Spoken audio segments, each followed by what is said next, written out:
I'm riding through your hood, east side, be with me. So the pole at his chromosome, meet with me. I'm back. Any nigga got a problem with it? No, in the words of Gucci, put that ass in the dirt, nigga. For sure, you did. Let me go take a toast. Read between the lines, this ain't a song. I'm the one that shadow boy, act like you don't know. Don't come. Yeah. What's good, YouTube? It's your boy T and back with another video, man. And today we gonna be talking about Sean Cotton of Saycheese TV, Yella, Beezy, and Mo3. Alright, so look, man.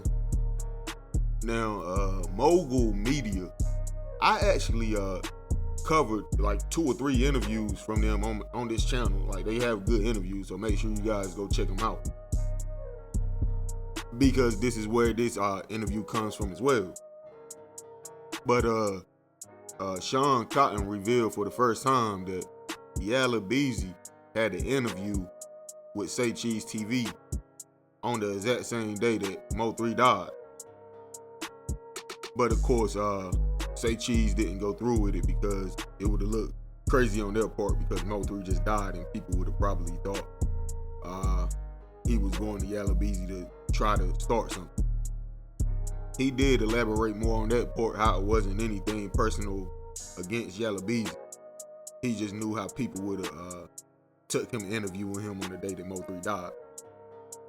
But I want to talk about this right quick because that's crazy.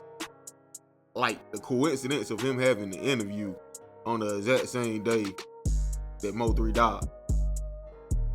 I think that was a very good call on Sean Cotton's behalf to not do the interview, because that interview, believe it or not, if he was innocent or guilty, it would have made him look guilty.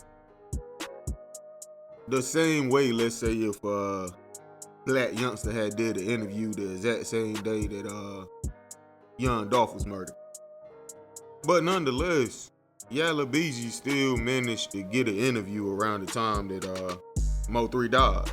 And it was the day after Mo3 died, he had an interview with Hip Hop DX, where he shared his thoughts on violence in hip hop, which was actually a very good explanation. He went into depth how he feel about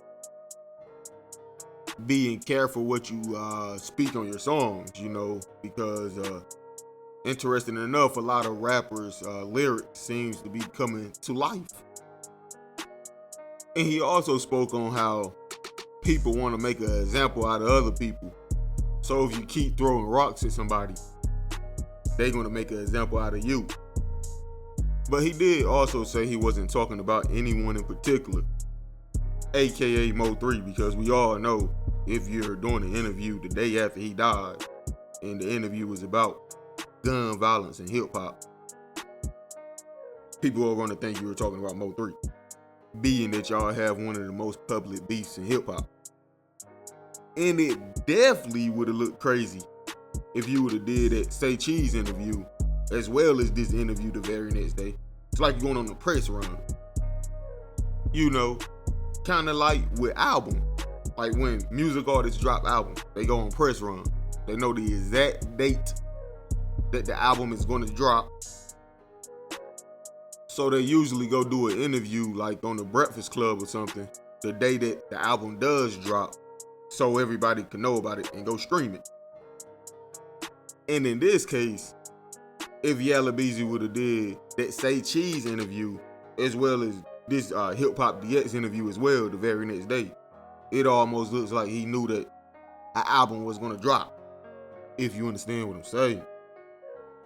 And nothing says I just dropped a new album more than going on a press run, doing interviews, and popping bottles to celebrate on the exact same date that the album actually dropped. Like, listen to this. Lil Wayne, right? I know y'all all know Lil Wayne. That's my guy.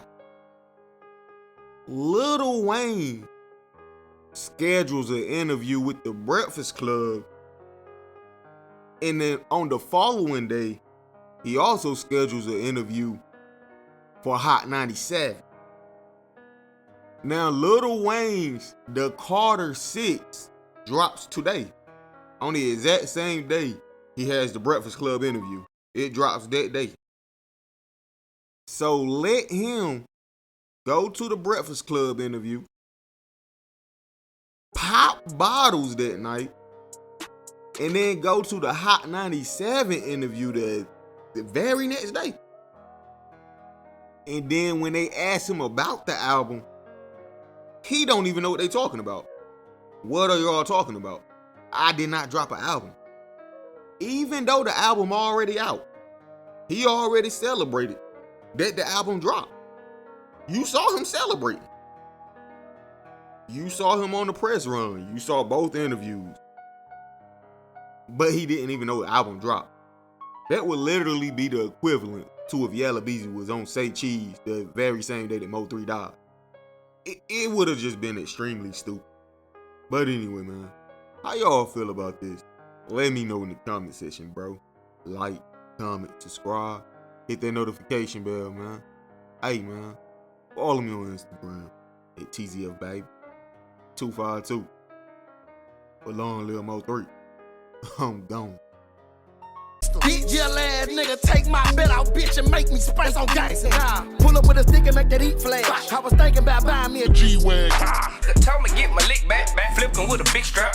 Now everybody want a holiday a demon. Till you send them to the devil. Oh, yeah, I know I'm the devil. I thought it was smoke, like if it was smoke, like we would have smoked it out on gang. Prolific.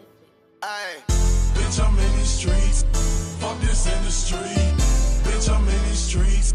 Fuck this industry. Bitch, I'm in these streets. Fuck this industry. Bitch, I'm in these streets. Fuck this industry. Bitch, I'm in these streets. Fuck this industry.